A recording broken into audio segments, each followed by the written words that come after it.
Okay, so we'll get started. We may have some others join us as well. And just a reminder that we do actually record this session as well, and the link will be sent to you. So welcome to the 4th Midwife-in-Training Research and Journal Review Club with MIDRJRC, so in collaboration with MIDRJRC. We've got our lovely emblem there, which is the Tree of Life, Tree of Knowledge, family tree. It's got lots of different names, but that was created by Heather as well, and it shows us that we've got the roots there from what we know already, and then hopefully with the course that's helping you to build those foundations, and that will help you to grow in the future with your research. Next slide please, Alex. So a little rundown for today. So we've got our guest speaker, as I said, Alex Birch, who's going to be looking at critiquing research articles. So from now till 12:15, we'll be looking at the welcome and the house rules and a little bit of an idea around what the Midwife-in-Training Research Group is all about and why it was formed. Then 12:15 to 1, we've got a presentation from Alex, and then you've got your breakout room and activity, and then the feedback afterwards. So next slide please, Alex. So the reason this club was set up was a few reasons really. One is my massive passion for research and wanting to get students excited about research as well. It's also about, as it says there in the mission statement, enhancing your skills, expanding your knowledge and making an impact. And I think research is one of those tools that we can use to do all of those things. So you need research and evidence-based practice for your role as a student midwife, because if you're telling women information, that should be evidence-based. So if you're thinking, you know, I haven't really been doing research up until this point, if you're a first year, actually you should still be looking at the evidence, and for every essay that you do, you should be considering the evidence base for that as well, and as I say, any information that you give to women. It's also part of the NMC standards and proficiencies, so apart from being something that can be really impactful, it's very, very important to your practice, and it's make sure that you can actually get onto that register. It also allows us to be able to bring ideas forward. It's also helpful for change in practice as well. So without research, we aren't able to say that something's effective or something is ineffective. So I really believe in everybody knowing about research as soon as possible, for it not to be seen as something that's out of reach for students, so that when you do come to be a midwife, you're already used to the research terms, so that if there is something that you want to change in practice, you really just need to start with your idea. So yeah, very passionate about it, and this group again is in collaboration with MIDRJRC, so they've supported with everything from the webinars to the emblem, the branding that we've got there, but also for giving you a certificate at the end of this session as well, which is like gold now, isn't it, getting a CPD certificate, which you can use for your portfolio as well, but also for conversations with your practice assessor and practice supervisors when they're asking you about how you're involved within research. So next slide please, Alex. So just some house rules before we start. These are embedded in the NMC code anyway, and as part of our professional standards. But again, just as a reminder that this is a non-judgmental space. It's respecting each other's differences, because by knowing each other's differences, we can start to understand each other and build up that tolerance as well. Open to hearing others' ideas and views, because if we're looking at things from a different perspective, it does, as I say, open up our minds to the differences, and also might change some of the long-standing beliefs that people have. It is confidential as well, even though we're recording, it is redacted for individuals and for the breakout rooms. And then again, just a reminder that as part of today, it's thinking about our professionalism and NMC code. So don't be worried about contributing. We do want to hear people's opinions. That's the whole point, really, and getting you used to critiquing. This is a really fundamental subject that we're doing today, critiquing research, and it's one that students sometimes struggle with. And of course, we've got Alex that's done her own research and is published, so we're lucky to have her here today as well to support us. So with that, I'm now going to pass over to Alex to start her presentation. Thanks, Michelle. That was a great introduction. So the session that we're going to be looking at today is, as Michelle said, it's about critiquing a research article. So I think critiquing a research article is something that takes practice, and really, you know, it's like they talk about things being like riding a bike. You've got to get on and do it to be able to exercise that skill. So it is going to be whistle stop tour today, but it's really just an introduction and a way to get you started and some tools that you can go away with and give this a go yourself. So I think most of you already know me, but just in case, I am the head of department for nursing and midwifery at the University of Staffordshire at the moment, and I suppose I can call myself a midwifery researcher now. So yes, I have got 2 published articles with another on the way, and I am currently undertaking some other research which I'll come on to. But just very briefly about me, I began my training in 2007 and worked as a delivery suite midwife following that, and then I've held various NHS management positions in both hospitals and commissioning of services, and then moved into higher education in 2019, which is where I am now.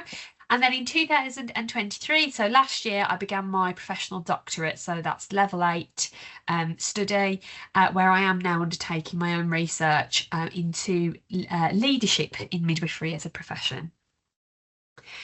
So the objectives of the session today, then, what we really want you to get out of this webinar, by the end of it, you will be able to acquire new knowledge and understanding about how to critique a journal article. So some of you may have done some of this already, or you've had a go but don't really know what you're doing. So we want you to gain something new from today. We want you to understand the importance of evidence upon which we base midwifery practice. So that evidence-based practice, it almost becomes a bit of a throwaway comment now, but actually this is what we base our practice on every day. So it's really important to have that understanding. And then finally, to be able to work through a research article and critique methodically using a structured approach. And I think for me, that's the key bit from today. We want you to go away with that structure and that framework so that you can go off and do this as you progress through your studies. So the importance of this, and it seems like a bit of an obvious thing to say, I suppose, but critiquing research is really important. We shouldn't just be taking things at face value. So the endeavour here, if you like, is seeking truth. So that is all we are ever aiming to do with research. It's that seeking of the truth. What is the truth and how do we know what the truth is? That's a very abstract concept, I understand, but that's at the core of what it is that we're trying to do. So, you know, critically evaluating that research that comes out about midwifery practice. How do we know it's good? How do we know that it's going to make a change? And how does it contribute to that body of knowledge that we already have? How does it tell us something new? Or how does it tell us something different? Or how does it change our opinions of what's gone before? It's also about contribution to the evidence base and continuous improvement. So we are constantly striving to be better. And the way that we do that is by continually adding to the research, changing our opinions perhaps of what we thought was good practice before, but actually we now know from further research it's perhaps not as good as we thought it was, or there's a different or better way of doing things. That continuous improvement, it's never a done deal. And ultimately, it's about moving forwards, you know, growing that body of knowledge, making things better. And I think it links really nicely back to the logo and that tree of knowledge. We want those branches to grow out further and further and those roots to grow deeper and deeper. And through research, we can do that, but it's important that we critique the research that is put out. So understanding research articles. So there are different types of research articles, and I'm going to give a very brief overview of what that is.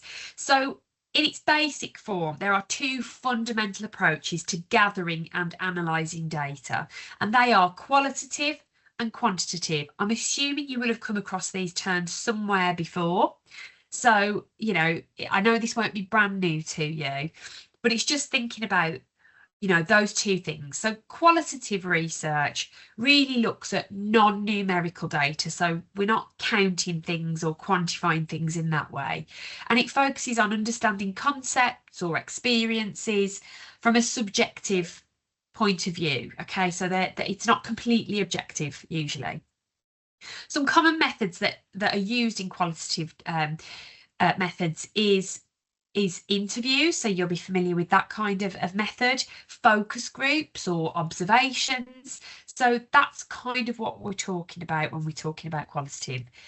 These methods, what they aim to do is gain in-depth insight into something, perhaps thoughts or feelings or behaviours that counting things by numbers can't get. And the goal is to explore and understand complex issues. You know, and then think about how we can describe that in a detailed way. Often we use this method to gain a deeper understanding of in a specific context. So it can be looking at a smaller group of people, for example. Quantitative research, on the other hand, deals with numerical data. So we're looking at measuring and quantifying variables. We might identify patterns or relationships or trends. And common methods are used for these are things like surveys, experiments, questionnaires that have got a numerical value attached to them. And these methods aim to collect that data so that we can go on to statistically analyse it, which you can't necessarily do with the qualitative stuff. So it's like mathematical equations, so you have to have that numerical data. The goal of this type of research is to test hypotheses or understand that there's a cause and effect relationship, or sometimes to be able to generalize things to larger populations. And it's often used to quantify the extent of something. So it's like that measurement. Some common research designs that you might come across when you're looking at research articles are things like case studies and grounded theory for qualitative research. And then you might come across things like longitudinal and experimental research for quant. You don't have to know what these things are in depth, but if you've got an idea of whether they're quantitative or qualitative, it helps to guide your thinking about how good that research is. You may also come across something called mixed methods, and that's where the researchers use both of those things. So they might send out a questionnaire or a survey, for example, to get some numerical data back, but then they follow that up with a focus group or an interview to get the qualitative, so it gets that richer data and that deeper understanding, not just perhaps the relationship or the quantified amount. So what you really need to understand when you're looking at research articles is the structure of an article. So generally they all follow a similar pattern. Some journals ask for specific things, but generally they all follow a similar pattern, and you're looking at their title, their abstract. They should have an introduction, describe their methods, report on their results, discuss their results, and then have a conclusion and their supporting references. They're the key things as a takeaway that you need to be looking for when you're critiquing a research article. So on the screen now, there is a copy of a research article, which was one of the articles that I was involved in the research of and the publishing of, and it's about barriers and facilitators for implementation of OptiBreach collaborative care, a qualitative study as part of an implementation process evaluation.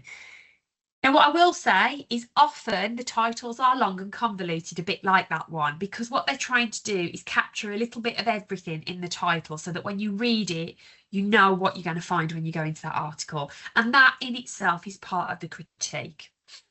So I have put a link on there for you, and we'll be able to get you a link to this in the chat as well if you need to. So you can go away and have a look at it, but I am going to walk you through it.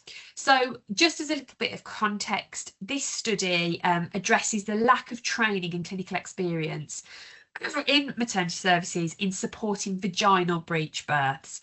And this has reduced professionals' confidence and expertise over time. So the OptiBreach Collaborative Care, it's a pathway and it's designed to improve safety and provide a person-centred approach to care for women who have breech presentations at term. Okay, it includes some dedicated clinics to support the process and some intrapartum support to enhance the training opportunities for midwives and obstetricians to upskill them in that care of vaginal breech deliveries. And some initial feasibility work was identified, some initial feasibility works, that's initial stages, identified some barriers and some facilitators, so things that helped to the implementation of this care pathway. So this article, it's part of a series of articles, but this study in particular aims to describe the factors that affect the optimal future implementation and safety of that OptiBreach care pathway.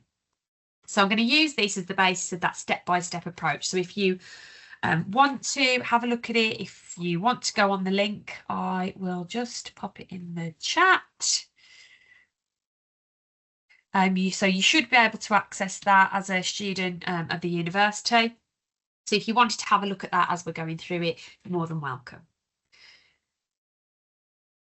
So those key concepts that I described earlier about looking at key parts of the research article, they are the steps that I'm going to follow as we work through this today. So the first thing in the step-by-step guide is to look at the title and the abstract. So I've just taken some screenshots from the journal article here. We won't have time today to go through all of these things in great depth, but it just gives you an idea of what you're looking for. So when we're looking at the title, we want it to be clear and we want it to accurately reflect the content of the study. So we can see from this title that what this is looking at is the barriers and the facilitators for implementation of OptiBreach collaborative care. So that care pathway that I talked about, what's stopping the implementation and what's helping it is ultimately what that first part is saying. And then the next part is a qualitative study. So it's telling us about that design as part of an implementation process evaluation. So that process evaluation is another way of looking at something and exploring what's good and what's bad. So this is a qualitative study as part of that evaluation. So we're not asking people to fill something out that assigns a number. We're actually talking to people through this process. So, you know, it's difficult to evaluate some of your own work, but I think that title does describe what you're going to read. Some of the titles are simpler, shall we say. Sometimes they have a bit of a snazzy acronym, or, you know, it's a bit more descriptive, but they don't always tell you what you're about to read, so it doesn't always make them a good title, even though they might sound a bit better and less convoluted. So you have to think about that. Does the title, what does it do what it says? Then the abstract. So again, abstracts will often follow a very similar flow. They will tell you the aim, why that research was conducted. They'll give you a bit of context or background. They'll talk about the findings and the conclusion, and that's sort of it. They want to give you the whole research paper in a snapshot. So this abstract, you know, should provide a concise summary. So in here, at the start, they've stated a problem. So, it might not follow that flow exactly, but they've set out what the problem is. So they've talked about that lack of opportunity for breech training and clinical experience, and how that's reduced professionals' confidence and expertise in supporting vaginal breech birth. So it sets out right from the off what the problem is. It talks about the background, so why this was introduced, the aim of the actual study itself, the method. So it talks about semi-structured interviews. It talks about how they've sampled, who's included in that sample. So there's midwives and obstetricians, the number of those.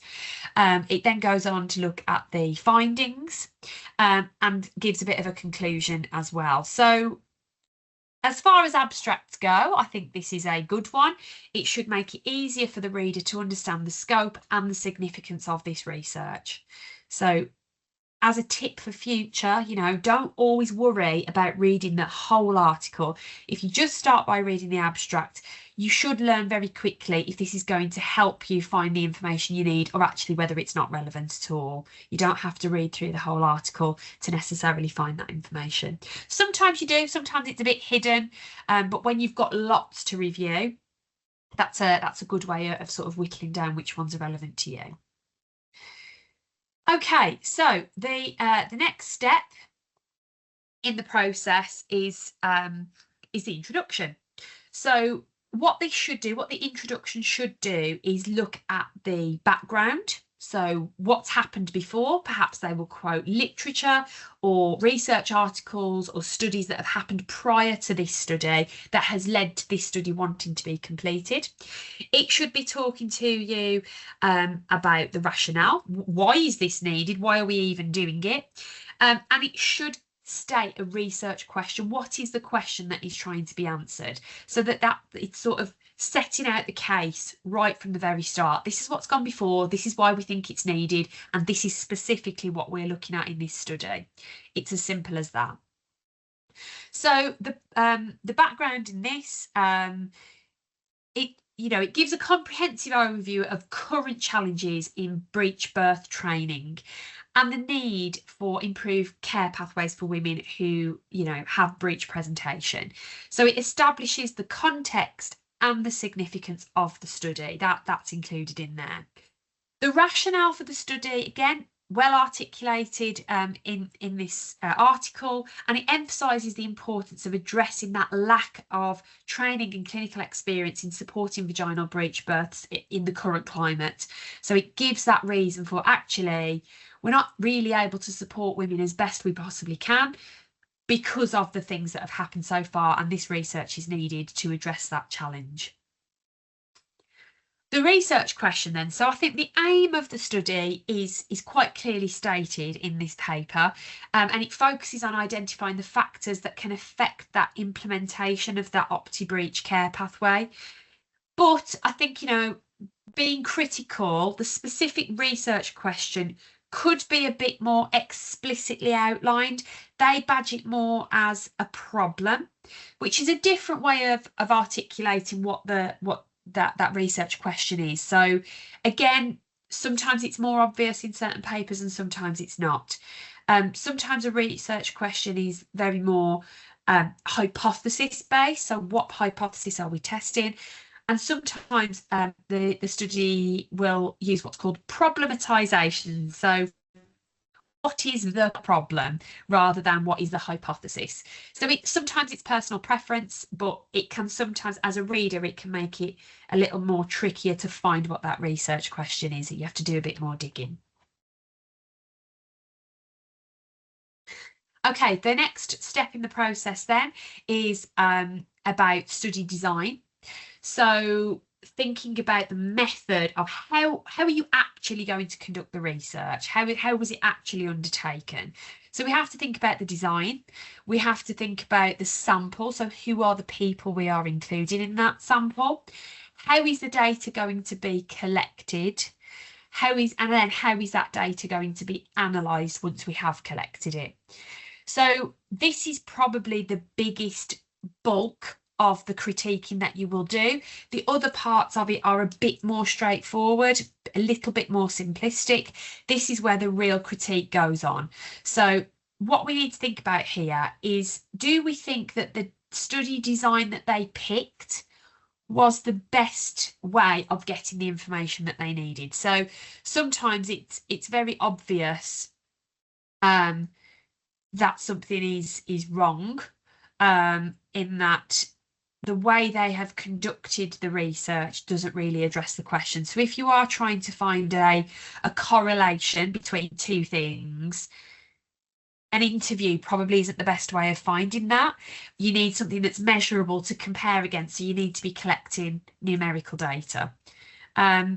So it's thinking about the appropriateness of that study design. So in this particular study, the use of semi-structured interviews was helpful to gain that in-depth understanding of what was helping and preventing implementation.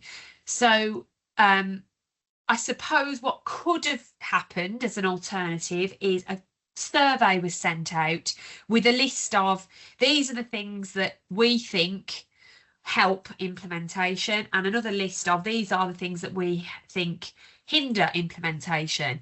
And then we could have asked people to click a box, but that wouldn't have really helped us gain that insight, because actually we would have had to have assumed what we think were the barriers and the facilitators, and actually we didn't know that. We needed to find that out.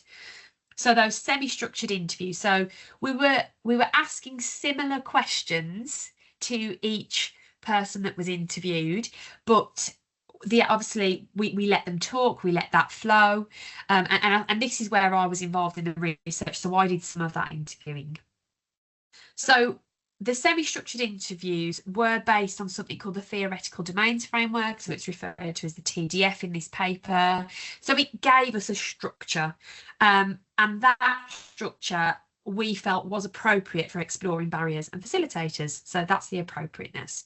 The next part is about sampling. So the sample for this study included 21 members of staff from 13 trial sites. So when we talk about trial sites, we mean NHS trusts where maternity services are delivered. So 21 staff from 13 sites. And the reason for that was to try and get a diverse range of perspectives, because we know that what goes on in each NHS trust isn't exactly the same. So having that diverse range of perspectives from a trust perspective was helpful. And also we spoke to obstetricians and midwives, so we got that difference of perspective, and we also talked to what we badged as specialists and non-specialists, so people who perhaps did have the skill and experience in vaginal breech delivery and those that didn't. So it got us a really rounded view of what was going on. So the sampling strategy is explained very well in the article, and it really highlights how there was that variation in stakeholder views. So if you want to read a bit more about that, you can. The data collection, so how the data was collected, is very detailed in the article. And the reason for this is because ultimately what you want to do is ensure that if somebody wanted to do a follow-up study or a replicable study, so they want to undertake it again, perhaps with different people or different hospital sites, they're able to follow the exact same path through the research so that they can compare their results with your results. So the data collection is detailed. It included the use of video conferencing for the interviews. So because the sites were all over the country, we undertook the interviews by Microsoft Teams, but also what was really helpful was we could use the transcription in that to capture what was said. So in other interviews, sometimes what you do is you record the sound and then you go away and you type it up. If you use Teams, it's really helpful because it sort of types that up for you and then you just go back and recheck it. An interview guide was developed as well, because I wasn't the only person that interviewed. Other people did interviews, but we wanted to all take the same approach. So we weren't asking different questions or doing things differently.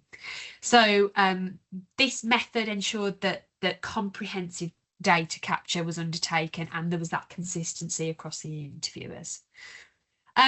So finally then on this one, the analysis method. So as I mentioned before, the theoretical domains framework was a structure that was used. So once you have undertaken the interviews, something that is then used for the analysis is something called coding. So this is where you might group things into themes, and you can undertake that analysis then of, you know, more was talked about this than this, as an example. So reflexive discussions then went on, and that's basically a backwards and forwards of what are the right codes, what are the themes that are coming out between you know, several people to ensure that it wasn't biased, it wasn't one person's view of what the codes and the themes should be. It was given a more rounded view by more than one researcher. What this does is it enhances the reliability of the analysis because it tries to remove any bias that might exist. So it enhances that reliability. One criticism, I think, is that there could be more detail in the journal article about how the themes were refined. So you start with broad themes and you narrow those down, because I think from the article itself, that might be quite difficult to ascertain for somebody who was trying to replicate that study. What I will say is quite often these journal articles are restricted in word count by the journals themselves. So sometimes detail has to be taken out to get down to the word count. Okay, next step in the process then is the results. So you've done your research, you've read down to that point, and now you want to know, so what did you find? Okay, so what were the findings? We want to look at those, and also not just what they found, but how they present that. So some people will present that more clearly than others. So the use of diagrams or charts or tables is often used in these journal articles. Sometimes you don't need to actually know all of the details. Sometimes the tables are quite big. They're full of really complicated calculations or numbers. Often you don't really need to understand all that. You need to understand that overall picture of what they found. So the results are really clearly presented in this journal article, and what they try to do is pull out the key facilitators and barriers, and those factors that were identified through that coding and thematic analysis process. So they categorise the findings into skill development, beliefs about our own capabilities, social support, resources, social obstacles, and fears about consequences. And that is kind of a logical flow for the reader to keep up with. So you can see there they've used a chart with colours, and it might be a bit small on your screen, but what it says at the top is most referenced TDF domains and constructs. So if you remember that TDF was that framework that we used to guide the interview process. And then there you can see it moves down to the next layer where it talks about facilitators, barriers, or both, and where they dropped into those things. And then the refined ones at the bottom here, so this last layer, it talks about that refinement through the reflexive discussion into that final facilitators, barriers, and dynamic factors. That's kind of that last layer of sorting these things into the themes. You've also got there in the blue and green that figure 2, which is the analysis process. So again, you can see how they've worked through logically that analysis, that familiarisation with the data, preliminary coding, inductive refinement of themes, and so on and so on. So if you were to undertake that, you can see that, but also it increases that reliability because the process is transparent. They haven't just made it up as they've gone along. They've been really open and clear about how they've undertaken that analysis. So presentation then, so they've obviously made use of a diagram in terms of that, how they've gone through that coding process. They've used a flow chart to describe that analysis, and that really helps with the clarity of those findings, and it's easy for people to interpret. Now, sometimes it's personal choice. Some people will prefer to read how they did that, and that will be there in those results and the findings, but some people will prefer that visual of seeing that step-by-step process. I haven't included it on this slide, but in the article as well, they've included quotations from the participants. So it supports some of those findings with actual words that were said by the people that were interviewed. So again, it helps with that transparency and that reliability of the conclusions that are going to be drawn. The next step in the process then is their discussion. So they've told you what they found. Now they're going to actually talk through, you know, all the things that went on. They're going to interpret those results. So they've given you sort of this is what we found. Now, what does that mean? They're going to talk about the limitations and the implications for practice.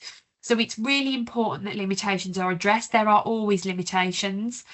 So it's really important they are addressed within a journal article to, again, increase that reliability. So the interpretation part then, so the discussion within this article effectively interprets the findings. They go into detail about that, and they're trying to link them to that existing literature, and also highlighting the practical implications for if the Oxbridge care pathway is implemented. So they're really trying to make these connections and links between what we've seen before, but also that future of midwifery practice. There's some analysis of local maternity service environments and the cultures that each of those have, and that's quite insightful because it really sets the context of one size doesn't fit all, and that has to be taken into account when we're looking at this. The limitations then, so the study, it does acknowledge that it does have limitations. So one of the key limitations for this particular study is the short time frame that data was collected from. So I think, you know, that this care pathway was implemented, and within 12 months of that implementation, this study was undertaken. So, you know, when we're talking about culture and embedding something, it's probably going to take longer than that. But it was important to do that study to find out what the barriers were and the facilitators, so we can try and mitigate what some of the barriers are and, you know, improve those facilitators, so going forward more can be done on those things. But it is a limitation of the study, and had we done that 2 years, 3 years, 5, 10 years down the line, the results might be very different. There is some researcher bias in this because the primary investigator, so Sean Walker, who led the programme, was involved practically in this. She goes into one of the trusts and does some of the Oxbridge care pathways. That has to be acknowledged, that there is potentially some biases from researcher involvement there. And there are also some suggestions for future research, which is always helpful in articles, and you'll find those throughout most articles, that they always go on to recommend, well, actually further research is needed. The last bit then is really about the implications. So what are the implications for midwifery practice? This is well articulated in this article, and it provides some actionable recommendations for future implementation of the Oxbridge care pathway, but also for that future research as well to enhance midwifery practice. So we're coming to the end of the step-by-step guide now. So we're thinking about the conclusion. This often isn't that long. You know, we don't expect this to be the bulk of the journal article, but we have to think about assessing their overall conclusions that they've drawn as researchers and how relevant that is to practice. So again, very short conclusion in this particular article, and the conclusions, they are consistent with the findings. You know, it's when they are concluding something that is opposite to what the findings actually were that you want to think about, this doesn't feel quite right. But what we're looking for is that consistency. Actually, you know, they want to emphasize the importance of addressing identified barriers and then leveraging those facilitators so that in the future there's successful implementation. The relevance to midwifery practice is quite clear in this article, and there are those specific recommendations for future improvement of the service and that implementation of the Oxbridge care pathway. So the last little bit then in the step-by-step guide is the conflict of interest and the references. Checking for any potential bias is helpful. One example that is often cited, and you will see it particularly in midwifery articles, is if you have, as an example, a journal article that's about breastfeeding, but the funding for that has come from the producers of formula milk, then there may be a conflict of interest there. So you have to think about, who is that researcher working for? What do they have any kind of hidden agenda? And sometimes it's difficult to know that, but looking at their funding source is often helpful in getting you to decipher what's going on. So there's that. There is usually a conflict of interest statement somewhere in the journal article. So it is good practice if they do declare that conflict of interest. So again, here we've got Sean Walker declaring a conflict of interest, but she is only one person in that wider research team. I haven't put all the references on here because there's quite a long list, but the references, when you look through them, you need to think, are they credible? Are they relevant? You know, if you know of key studies related to breech birth, as an example, you know, are these the kind of things that you would expect to see? You can go into these, often there's links to them, and you can check them if you wanted to go off and have a look at that. And you know, that list, it is quite comprehensive, and it does support the study's findings, and it situates the study within that broader research context, that body of knowledge related to vaginal breech birth training and expertise. So overall, the study does identify factors specific to individual trusts, and it looks at broader recommendations applicable across multiple settings. So that's when we talk about generalisability. So are the findings so specific that they wouldn't then relate to anywhere else? Or actually, can we apply the findings that we found to other places? So we recognise there are some specific things at specific trusts, but there are also broader things that can apply to any trust across the country.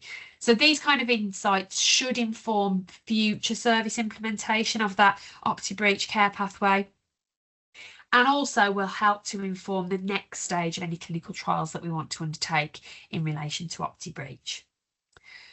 Okay, that's everything for the step-by-step guide. I appreciate it, you know, the pace is quite quick, but we wanted to just give you that overview with some practical examples from an article. So if you've been following along, that's great. You can also have a look at this afterwards, and we'll be able to share some of that with you.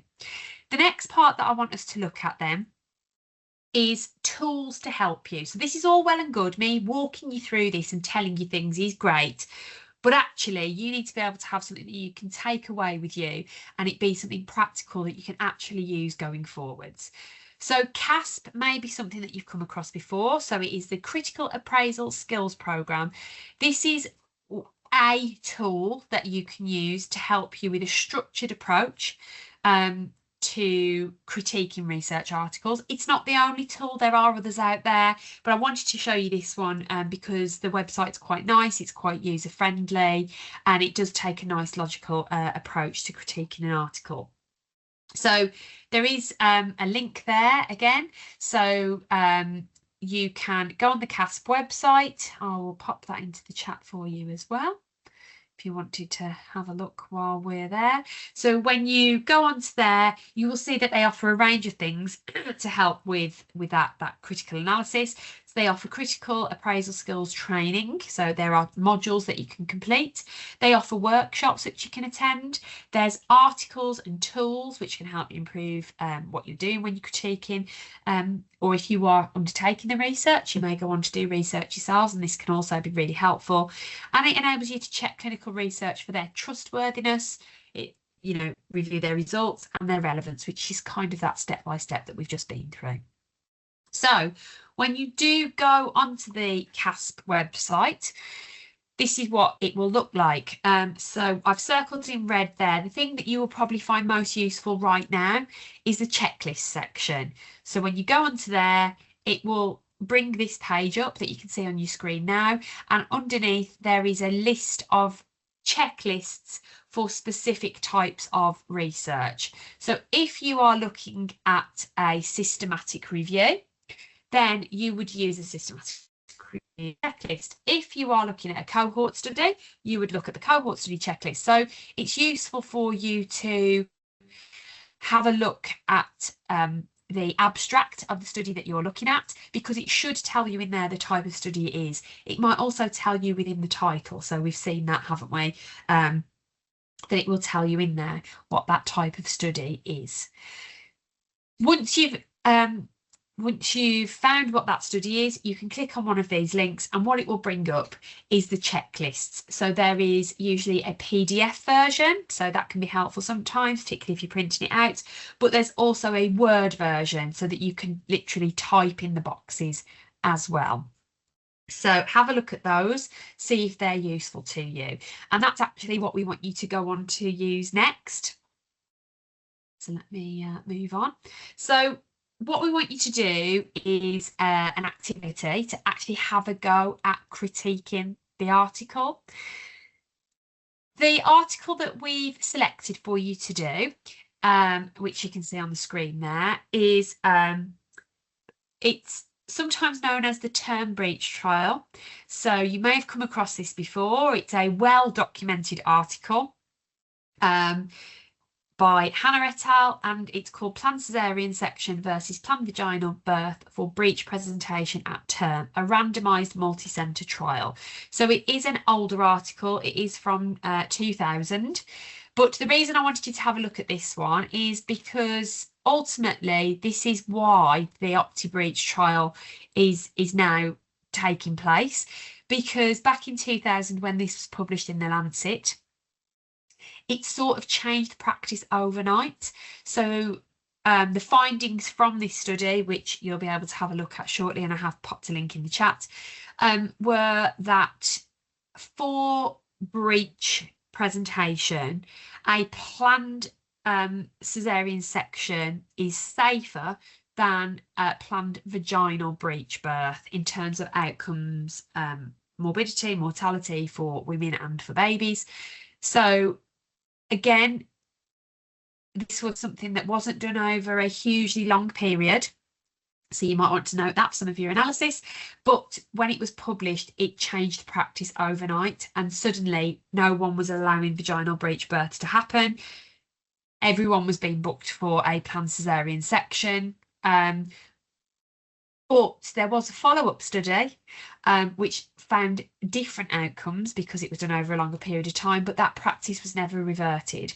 And as such, in the years between obviously then and now, it's 24 years later, because we'd stopped a lot of the vaginal breech births, that's what's led to the de-skilling of the professionals that we have out in practice today, because they just weren't exposed to it. Women were automatically sent. And obviously you will have seen through things like prompt, vaginal breech birth was actually added as an obstetric emergency. That is now starting to change. So you often won't see vaginal breech birth on that list of obstetric emergencies, but it's just some useful context that this is sort of where it all started. So I thought it was useful for you to have a look at this, to perhaps link it to the article that we've just walked through.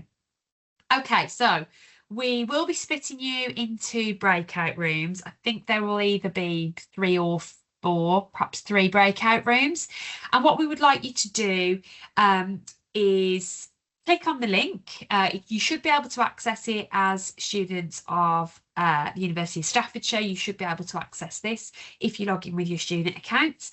So bring this up, perhaps somebody share it on the screen if that's helpful. And I just want you to have a little walk through using the CASP checklist. So I've also added a link on there to that checklist. I will, let's just have a little look at that. Can I get a link? Yes, so I will pop a direct link to the Word version of the checklist in the chat as well, so that you can have a look at that. Walk through, have a discussion, collaborate as a group on the different stages of critiquing that journal article. Now, obviously, you would be given a lot longer to do this, but we're only going to give you till what time did we say we would come back? I think we're going to come back and feedback at 1:15. So that gives you sort of 20-25 minutes to work through this. Don't go into it too deeply. It's really the process of doing it that I want you to experience, so that when you come to do it on your own, it won't be that first time that you've worked through that checklist. So once you've done that, we will come back and we'll share some feedback from each of the groups. We only have 15 minutes for that feedback as well, so just a 5-minute summary. But do make note of the breakout room number that you're in, because that's how we'll know to call you forward. And you might also want to nominate a bit of a spokesperson who will feedback at the end. As facilitators, we will drop into the room, so we will give you some help and support if that's what you need.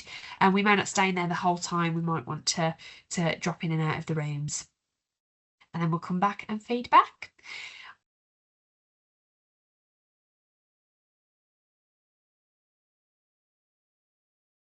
Michelle, I'll hand back over to you. Lovely. Thanks so much, Alex. That was really, really useful. And again, yes, have a lovely Christmas, everybody. And I didn't put a Christmas jumper on. I'm disappointed in myself for not wearing one today. But I'm there with you for Christmas.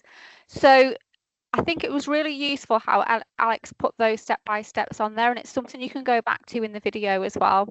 And it's really helped to sort of break down that sort of mystery and difficulty around critique. So again, thank you so much, Alex, for that and for your expertise as well. And yeah, please get the survey in and on the QR code, and we'll see you in the new year for this group. And thank you, Jake and Heather, as usual, for all of your support.